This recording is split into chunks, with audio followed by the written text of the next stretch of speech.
El día de hoy, en un rincón para mis cronopios, Funes el Memorioso, en cuentos completos de Jorge Luis Borges, por Editorial de Bolsillo.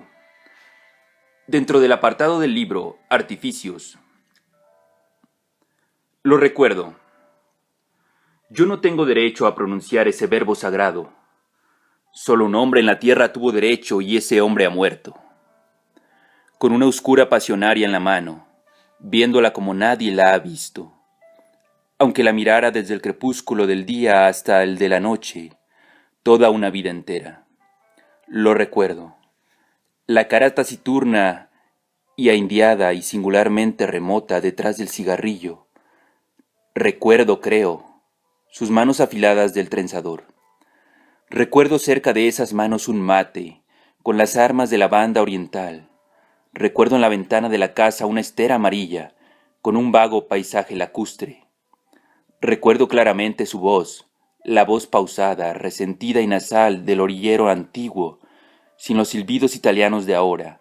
Más de 3 veces no lo vi, la última en 1887. Me parece muy feliz el proyecto de que todos aquellos que lo trataron escriban sobre él.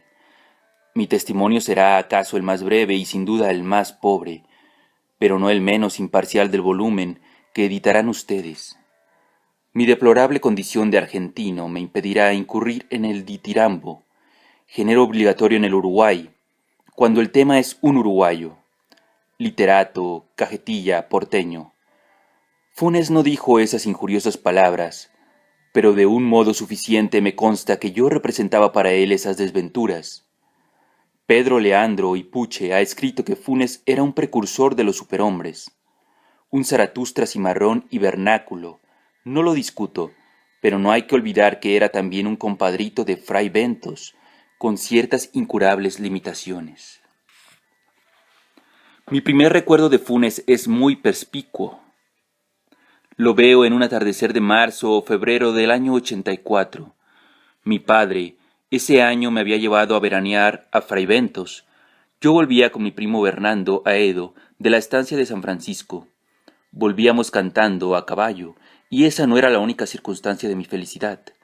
Después de un día bochornoso, una enorme tormenta color pizarra había escondido el cielo. La alentaba el viento del sur. Ya se enloquecían los árboles. Yo tenía el temor, la esperanza, de que nos sorprendiera en un desacampado el agua elemental. Corrimos una especie de carrera con la tormenta. Entramos en un callejón que se ahondaba entre 2 veredas altísimas de ladrillo. Había oscurecido de golpe. Oí rápidos y casi secretos pasos en lo alto. Alcé los ojos y vi un muchacho que corría por la estrecha y rota vereda como por una estrecha y rota pared. Recuerdo la bombacha, las alpargatas, recuerdo el cigarrillo en el duro rostro, contra el nubarrón ya sin límites. Bernardo le gritó imprevisiblemente: «¿Qué horas son, Ireneo?». Sin consultar el cielo, sin detenerse, el otro respondió: «Faltan 4 minutos para las 8, joven Bernardo Juan Francisco». La voz era aguda, burlona. Yo soy tan distraído que el diálogo que acabo de referir no me hubiera llamado la atención si no lo hubiera recalcado mi primo, a quien estimulaban, creo, cierto orgullo local, y el deseo de mostrarse indiferente a la réplica tripartita del otro. Me dijo que el muchacho del callejón era un tal Irineo Funes, mentado por algunas rarezas, como la de no darse con nadie y la de saber siempre la hora, como un reloj. Agregó que era hijo de una planchadora del pueblo, María Clementina Funes, y que algunos decían que su padre era un médico del Saladero, un inglés O'Connor, y otros un domador o rastreador del departamento del Salto. Vivía con su madre a la vuelta de la Quinta de los Laureles. Los años 85 y 86 veraneamos en la ciudad de Montevideo. El 87 volví a Fray Bentos. Pregunté, como es natural, por todos los conocidos y, finalmente, por el cronométrico Funes. Me contestaron que lo había volteado un redomón en la estancia de San Francisco y que había quedado tullido, sin esperanza. Recuerdo la impresión de incómoda magia que la noticia me produjo. La única vez que yo lo vi, veníamos a caballo de San Francisco y él andaba en un lugar alto, helecho, en boca de mi primo Bernardo. Tenía mucho de sueño elaborado con elementos anteriores. Me dijeron que no se movía del catre, puestos los ojos en la higuera del fondo, en una telaraña. En los atardeceres permitía que lo sacaran a la ventana. Llevaba la soberbia hasta el punto de simular que era benéfico el golpe que lo había fulminado. 2 veces lo vi atrás de la reja, que burdamente recalcaba su condición de eterno prisionero. Una, inmóvil, con los ojos cerrados; otra, inmóvil también, absorto en la contemplación de un oloroso gajo de santonina. No sin alguna vanagloria, yo había iniciado en aquel tiempo el estudio metódico del latín. Mi valija incluía el De Viris Illustribus de Lomond, el Thesaurus de Quicherat, los comentarios de Julio César y un volumen impar de la Naturalis Historia de Plinio, que excedía y sigue excediendo mis módicas virtudes de latinista. Todo se propala en un pueblo chico. Ireneo, en su rancho de las orillas, no tardó en enterarse del arribo de esos libros anómalos. Me dirigió una carta florida y ceremoniosa en la que recordaba nuestro encuentro, desdichadamente fugaz, del día 7 de febrero del año 84. Ponderaba los gloriosos servicios que don Gregorio Aedo, mi tío, finado ese mismo año, había prestado a las 2 patrias en la valerosa jornada de Ituzaingó, y me solicitaba el préstamo de cualquier de los volúmenes, acompañado de un diccionario, para la buena inteligencia del texto original, porque todavía ignoro el latín. Prometía devolverlos en buen estado, casi inmediatamente. La letra era perfecta, muy perfilada, la ortografía del tipo de Andrés Bello preconizó, I por Y, J por G. Al principio, temí naturalmente una broma. Mis primos me aseguraron que no, que eran cosas de Ireneo. No supe si atribuir a descaro, a ignorancia o a estupidez la idea de que el arduo latín no requería más instrumento que un diccionario. Para desengañarlo con plenitud le mandé el Gradus ad Parnasura de Quicherat y la obra de Plinio. El 14 de febrero me telegrafiaron de Buenos Aires que volviera inmediatamente porque mi padre no estaba nada bien. Dios me perdone el prestigio de ser el destinatario de un telegrama urgente, el deseo de comunicar a todo Fray Ventos la contradicción entre la forma negativa de la noticia y el perentorio adverbio, la tentación de dramatizar mi dolor, fingiendo un viril estoicismo, tal vez me distrajeron de toda posibilidad de dolor. Al hacer la valija, noté que me faltaban el Gradus y el primer tomo de la Naturalis Historia. El Saturno zarpaba al día siguiente, por la mañana. Esa noche, después de cenar, me encaminé a casa de Funes. Me asombró que la noche fuera no menos pesada que el día. En el decente rancho la madre de Funes me recibió. Me dijo que Ireneo estaba en la pieza del fondo y que no me extrañara encontrarla a oscuras, porque Ireneo sabía pasarse las horas muertas sin encender la vela. Atravesé el patio de baldosa, el corredorcito, llegué al segundo patio. Había una parra, la oscuridad pudo parecerme total. Oí de pronto la alta y burlona voz de Ireneo. Esa voz hablaba en latín, esa voz que venía de la tiniebla. Articulaba con moroso deleite un discurso o plegaria o incantación. Resonaron las sílabas romanas en el patio de tierra. Mi temor las creía indescifrables, interminables. Después, en el enorme diálogo de esa noche, supe que formaban el primer párrafo del capítulo 24 del libro 7 de la Naturalis Historia. La materia de ese capítulo es la memoria. Las palabras últimas fueron ut nihil non isdem verbis retur auditum. Sin el menor cambio de voz, Ireneo me dijo que pasara. Estaba en el catre fumando. Me parece que no le vi la cara hasta el alba. Creo rememorar el ascua momentánea del cigarrillo. La pieza olía vagamente a humedad. Me senté, repetí la historia del telegrama y de la enfermedad de mi padre. Arribó, ahora, al más difícil punto de mi relato. Bueno, es que ya lo sepa el lector, no tiene otro argumento que ese diálogo de hace ya medio siglo.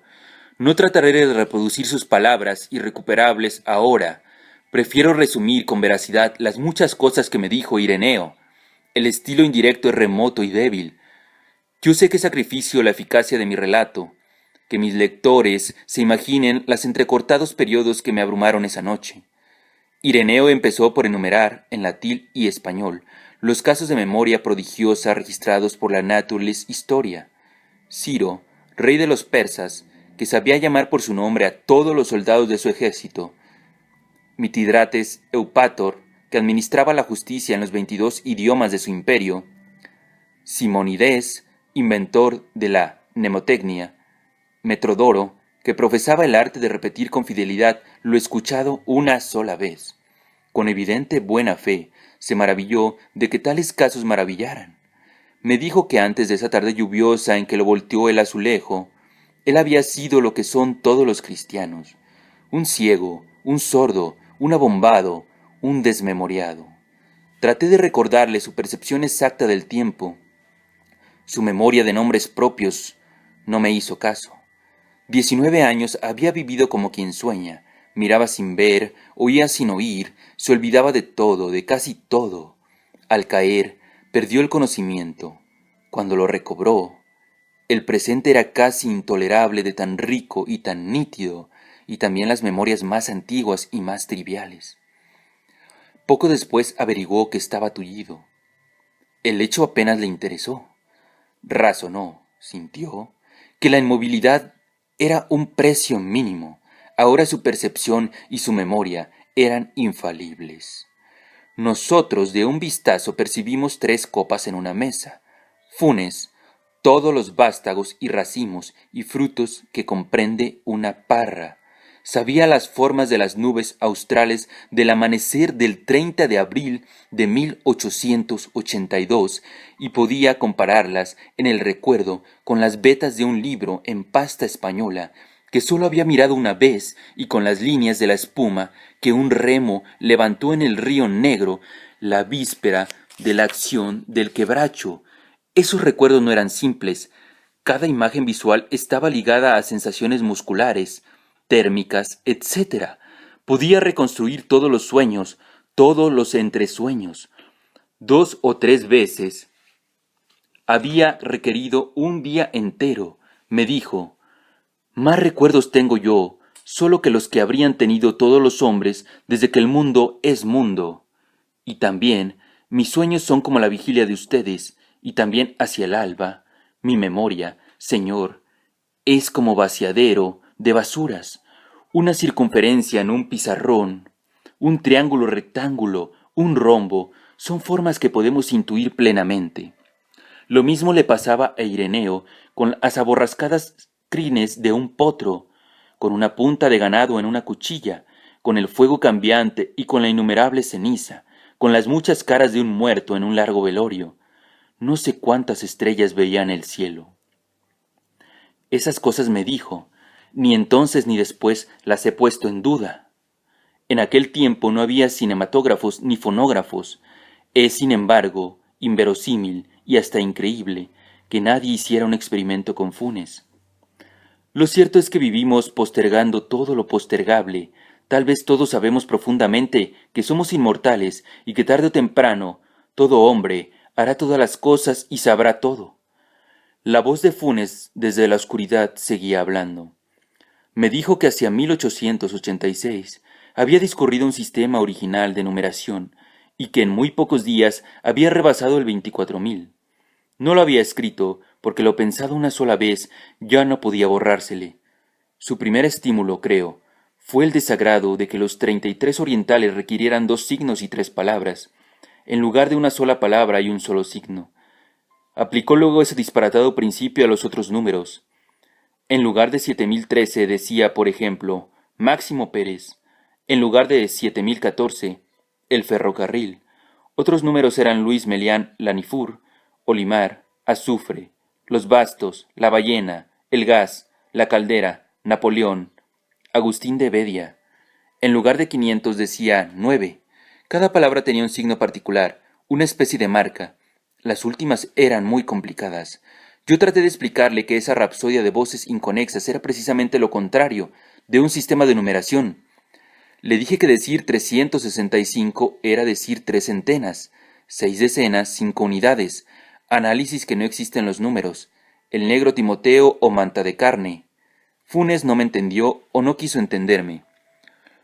Locke, en el siglo XVII, postuló y reprobó un idioma imposible en el que cada cosa individual, cada piedra, cada pájaro y cada rama tuviera un nombre propio. Funes proyectó alguna vez un idioma análogo, pero lo desechó por parecerle demasiado general, demasiado ambiguo. En efecto, Funes no solo recordaba cada hoja de cada árbol de cada monte, sino cada una de las veces que la había percibido o imaginado. Resolvió reducir cada una de sus jornadas pretéritas a unos 70.000 recuerdos, que definiría luego por cifras.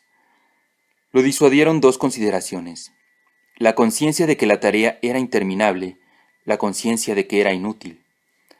Pensó que en la hora de la muerte no habría acabado aún de clasificar todos los recuerdos de la niñez. Los dos proyectos que he indicado, un vocabulario infinito para la serie natural de los números, un inútil catálogo mental de todas las imágenes del recuerdo, son insensatos, pero revelan cierta balbuciente grandeza. Nos dejan vislumbrar o inferir el vertiginoso mundo de Funes. Este, no lo olvidemos, era casi incapaz de ideas generales, platónicas. No solo le costaba comprender que el símbolo genérico perro abarcara tantos individuos dispares de diversos tamaños y diversa forma. Le molestaba que el perro de las 3:14, visto de perfil, tuviera el mismo nombre que el perro de las 3:15, visto de frente. Su propia cara en el espejo, sus propias manos le sorprendían cada vez. Refiere Swift que el emperador de Lilliput discernía el movimiento del minutero. Funes discernía continuamente los tranquilos avances de la corrupción, de las caries, de la fatiga. Notaba los progresos de la muerte, de la humedad. Era el solitario y lúcido espectador de un mundo multiforme, instantáneo y casi intolerablemente preciso. Babilonia, Londres y Nueva York han abrumado con feroz esplendor la imaginación de los hombres. Nadie, en sus torres populosas o en sus avenidas urgentes, ha sentido el calor y la presión de una realidad tan infatigable como la que día y noche convergía sobre el infeliz Ireneo en su pobre arrabal sudamericano. Le era muy difícil dormir. Dormir es distraerse del mundo. Funes, de espaldas en el catre, en la sombra, se figuraba cada grieta y cada moldura de las casas precisas que lo rodeaban. Repito que el menos importante de sus recuerdos era minucioso y más vivo que nuestra percepción de un goce físico, de un tormento físico. Hacia el este, en un trecho no amanzanado, había casas nuevas, desconocidas. Funes las imaginaba negras, compactas, hechas de tiniebla homogénea. En esa dirección volvía la cara para dormir. También solía imaginarse en el fondo del río, mecido y anulado por la corriente. Había aprendido sin esfuerzo el inglés, el francés, el portugués, el latín. Sospecho, sin embargo, que no era muy capaz de pensar. Pensar es olvidar diferencias, es generalizar, abstraer. En el abarrotado mundo de Funes no había sino detalles casi inmediatos. La recelosa claridad de la madrugada entró por el patio de tierra. Entonces vi la cara de la voz que toda la noche había hablado. Ireneo tenía 19 años. Había nacido en 1868.